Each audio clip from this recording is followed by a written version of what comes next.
suis tombée sur des TikTok ce matin. Euh, c'est un mec qui montre un portrait de Jésus. Donc, un homme blanc avec des beaux yeux bleus, une belle chevelure châtain clair avec de légères boucles. Et le mec, il est là, genre, mais c'est qui? Mais c'est qui? Qui a dit que Jésus, il était comme ça? Qui a dit que Jésus, il était comme ça?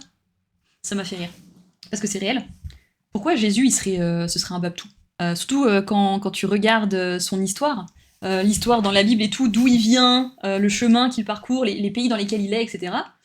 Il n'y a pas beaucoup de chances, statistiquement, qu'il soit blond aux yeux bleus, quoi. Enfin, le mec, il est pas finlandais, hein, ou il est pas norvégien. Mais bref, voilà, c'est très très drôle. Et du coup, les gens, c'est un acteur en fait qui a joué dans un film en 1900, je ne sais plus combien, et son portrait a été réutilisé pour faire des portraits officiels de Jésus. Parce qu'apparemment, il passait bien physiquement, j'en sais rien. Et du coup, les gens, le mec dans son TikTok, il a sorti ça, genre, les gens, ils prient cet acteur. En fait, ils prient pas Jésus, ils prient l'acteur, genre, ils savent même pas. Ça m'a fait rire. Un blanc yeux bleus, vu la région, c'est pas trop le style. Ouais. Et ouais, comment il s'appelait cet... Alors, film sur Jésus. La Passion du Christ 2004. Non, c'est plus vieux. 79. Je crois que c'est ça, je crois que c'est lui. C'est pas plus vieux? En 79, c'est sorti?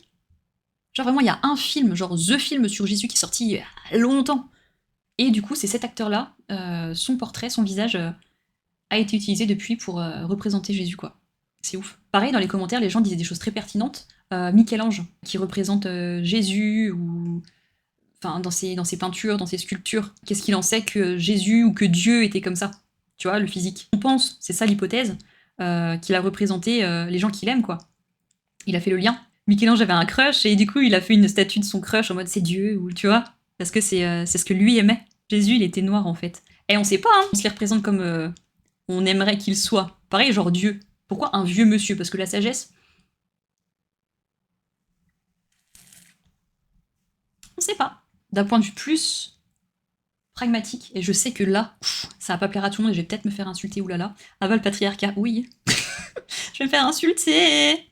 Mais si on est, d'un point de vue, si on analyse, Dieu a créé l'humain à son image. Ok, soit. Donc Dieu a une forme humaine, humanoïde du moins. Dieu crée la vie. Dieu crée la vie. Quel humain crée la vie? Quand je dis de créer la vie, la vraie vie, genre. Je parle pas de vos tétards dans vos coucougnettes. Je parle de porter la vie, de la développer en son ventre. Qui crée la vie? Qui crée la vie? Tu vois, c'est dans ces moments-là qu'il me faudrait mes lunettes. Et je suis comme ça, genre. Comme ça. Techniquement, logiquement, avec toutes les infos qu'on a, Dieu c'est une meuf. C'est tout ce que j'ai à dire. Carrément, j'en fais trembler mon setup. Dieu c'est une meuf. C'est bon, je ne follow. La Judée, même à l'époque, c'est quand même une région de rebeux principalement. Mais oui, bien sûr. Du coup, c'est très très drôle que des blancs ultra tradis. Mais ça, c'est avec la croisade au Moyen-Âge, c'est parti en couille, genre. Mais en tout cas, l'histoire de la religion, comment ça s'est développé dans le monde, etc., les différentes branches, etc., les croisades, les. Enfin, c'est ultra intéressant. C'est ultra intéressant. En vrai, je suis d'accord avec toi, c'est vous qui donnez le miracle de la vie. Eh ouais. Eh ouais. Bah ouais. Et il y a encore pas si longtemps, bah je crois que c'était hier ou avant-hier, il y a quelques jours. Je zone beaucoup sur TikTok depuis que j'ai TikTok, hein. C'est un fléau. Ça m'absorbe, je suis dans une bulle spatio-temporelle, bref. Je suis tombée sur une meuf qui avait plus de dents. Américaine, hein, bien sûr, parce que là-bas, les soins, c'est de la merde, hein, la santé médicale, tout ça, bref. Elle avait plus de dents. Et elle répondait aux commentaires des gens dans ses TikTok qui me disaient mais pourquoi t'as plus de dents? Alors que t'as genre 30 ans. Je sais plus quel âge elle avait, mais elle avait 30-35 ans, bref. Pourquoi t'as plus de dents? Et la meuf disait bah j'ai plus de dents parce que j'ai eu 3 enfants en fait, les gars. Ah, ça donne envie de faire des enfants? Je vous explique. En fait, quand vous êtes enceinte, le bébé absorbe plein de nutriments, plein de bonnes choses pour lui pour se développer. Le bébé a besoin de calcium, le bébé a besoin de ci, le bébé a besoin de ça. Et du coup, le bébé qui a besoin du calcium pour développer, construire son squelette, il le trouve où le calcium? Bah, dans le corps de sa maman. Et c'est pour ça que les meufs, pendant la grossesse, les mères, les femmes enceintes, elles ont une très mauvaise dentition. Il faut absolument, lorsque tu es une femme enceinte, il faut absolument se supplémenter, parce qu'il y a des meufs, vraiment, elles perdent leurs dents n'en parle pas assez. Elles perdent leurs dents, leurs cheveux. Le corps entier part en couille, genre. On n'en parle pas assez. Il faut désacraliser la grossesse et parler des effets secondaires, quoi. Parce que tu peux pas vivre 9 mois comme ça. Genre, enfin, faut être ultra accompagné, supplémenté. C'est terrible. Ça, c'est ultra angoissant. Enfin, et même sans parler partir dans les extrêmes, parce que bien sûr, porter la vie, tu peux aussi mourir, enfin, optionnellement. Mais ouais, c'est terrible. La seule Barbara que je connais, c'est la chanteuse de l'Aigle Noir. Qu'est-ce qu'on m'a fait chier quand j'étais petite avec ça. C'était la seule rêve que j'avais de Barbara dans toute ma vie. Barbara, la chanteuse de l'Aigle Noir. Voilà. J'avais pas de compatriote barbarienne. J'étais la seule de ma vie à m'appeler Barbara. Alors qu'il y avait plein de filles dans ma classe qui s'appelaient Manon, Julie, Mathilde. Elles étaient 40 dans la classe. Donc forcément, elles se sentaient moins seules. Moi, j'étais Barbara. Mais maintenant que je suis adulte, et que je connais d'autres Barbara, je les connais pas personnellement, mais je sais qu'il y a d'autres filles qui s'appellent Barbara, je me sens moins seule, quand même. Donc c'est bien, je le porte un peu mieux. Pourtant, il y a 100 ans, ils avaient genre tous 10 enfants et encore leurs dents. Qu'est-ce que t'en sais qu'elles avaient encore leurs dents? T'étais là? Qu'est-ce que t'en sais? Après, bien sûr, toutes les grossesses ne se ressemblent pas, qu'on soit bien d'accord. La femme qui a perdu littéralement toutes ses dents à cause de ses grossesses, je pense que c'est un cas extrême. Et heureusement que ça arrive pas à toutes les femmes, mon Dieu. Je pense que ça dépend aussi de la culture qu'on a, etc. Par exemple, en Chine, ils font ce qu'on appelle, après la naissance du bébé, le mois d'or. Le golden month, en gros, c'est pendant 1 mois, la maman, elle a pas le droit de sortir de la maison, elle doit manger des trucs bien spécifiques, bourrés de collagène, de calcium, de protéines, bref. Elle doit, je crois, se wrapper le torse et tout, pour bien remettre en place, entre guillemets, les abdos. Enfin, c'est vrai que donner la vie coûte au corps, c'est indéniable, ouais. Ouais. C'est un sacrifice, hein. Et voilà, je pense que ça dépend de plein de trucs. Ah ouais, non, mais les Chinois, la médecine chinoise, ils sont dans le futur, mais en même temps, c'est le passé. Et c'est assez fou. Il y a plein de trucs qui fonctionnent vachement bien. Après, t'y crois pas, mais il y a des trucs quand même qui fonctionnent pas trop mal, quoi. Ma pote, à chaque fois, du coup, elle a eu le mois d'or, là, quand elle a accouché, elle a eu ses bébés. Elle s'en est bien remise, quoi, de ces 2 grossesses. Tu vois, c'est tout un accompagnement, genre le bébé aussi, tu vois, autre truc culturel, genre dans le monde occidental dans lequel on est, le bébé, c'est ton bébé à toi et à ton mari ou à ta femme, bref, c'est votre bébé à vous. En Chine, le bébé, c'est le bébé de la famille. C'est-à-dire que la maman peut littéralement vraiment prendre du temps pour elle, pour soi, pour se remettre de ce traumatisme qui est une grossesse de 9 mois et un accouchement. Elle peut se reposer, elle peut dormir, tout le monde s'occupe d'elle.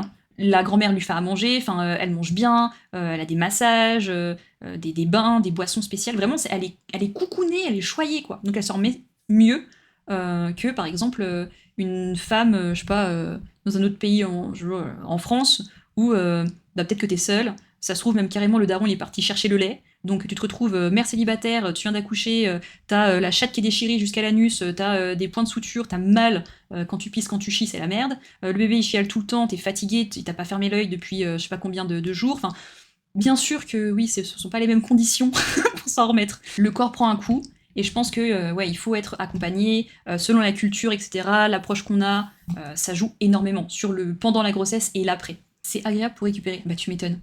Ça c'est bien. Je trouve ça vraiment très très cool. Culture chinoise, le bébé c'est vraiment le bébé de la famille. Tout le monde se mobilise pour s'occuper de l'enfant et s'occuper aussi de la mère. Tu vois? Parce que dans nos cultures occidentales, on a trop tendance à oublier la mère. C'est un fait qui est absolument typique. Vous avez peut-être déjà été voir quelqu'un à la maternité parce que le bébé venait de naître, ça peut être votre soeur, votre mère, une amie, une cousine, bref. Et tout le monde se réjouit de voir ce petit être qui est merveilleux, qui vient de sortir, il découvre la vie, il est beau, il est mignon, enfin voilà. Tout le monde s'en bat les couilles de la daronne qui vient de passer des heures de souffrance. Et qui souffre encore là. Tout le monde s'en fout. Personne prend soin d'elle, il lui demande oui ça va, ok, mais alors le bébé, hop, il est mignon. Oui, ok, le bébé, mais la mère, elle vient de vivre un traumatisme, son corps s'est déchiré, ses organes internes, c'est le bordel. Prenez soin d'elle. Dites-lui qu'elle a été trop forte, qu'elle a été géniale, qu'elle a géré, bravo Mago, t'es trop forte. Proposez-lui de venir à la maison, faire le ménage à sa place, de vous occuper du bébé, de faire la cuisine pour elle. C'est génial, c'est génial, c'est trop bien. Accompagner une personne qui vient d'accoucher, ou même pendant la grossesse, genre ça peut être de plus en plus difficile selon la condition, selon la taille du bidou, etc., de se mouvoir. Il faut absolument aider, accompagner les femmes enceintes ou après l'accouchement, genre faites-leur la cuisine, faites-leur leur ménage. Il faut qu'elles soient coucounées, pouponnées, princesses. Vraiment, c'est C'est trop trop important. Et ça, c'est prouvé, genre, ces femmes-là qui sont bien, qui se sont fait bien occuper, qui ont été bien traitées, se remettent mieux, vivent une grossesse plus sereine, moins stressante, plus douce, donc elles ont moins aussi de complications de santé, et sur l'après, elles s'en remettent beaucoup mieux, quoi. On en parle de la culture chinoise, les filles jetées dans le ruisseau, foutu enfant unique, maintenant il y a 70% d'hommes. C'était la loi de l'enfant unique, et avoir une fille, c'était pas bien. Bah regarde, bah voilà, maintenant ils sont dans la merde. Et je pense qu'ils vont aller chercher des femmes ailleurs. Il y a plein de... pas que des Chinois, hein, en soi. On avait regardé une vidéo d'un mec problématique sur Internet, là. Pub. Ah. Il a une pub, vite, on fait on se dit des trucs et tout.